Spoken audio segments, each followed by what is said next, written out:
Just finishing up this project, actually. I laid an extra row of bricks next to my driveway just to give it a little more room.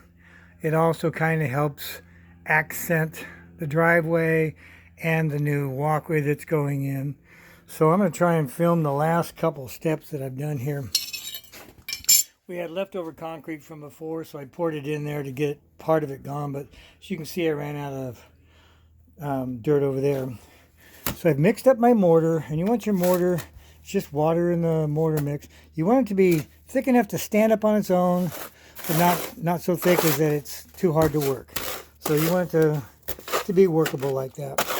And all I'm doing is I'm just taking a handful of it and dropping it down into the bed. And I am not a skilled brick guy by any stretch, which is why I'm showing you kind of the easy way to do it. All I'm doing is getting it basically smooth. You want it a little bit thicker than the brick, so you can push the brick down into it. And one key for doing brickwork when you're not skilled is to drop them into some water so that they're wet before you put them down. So I started, I'm going to push this butt end down a little bit and work it into it. I've got the approximate gap that I want. It's about a finger's width.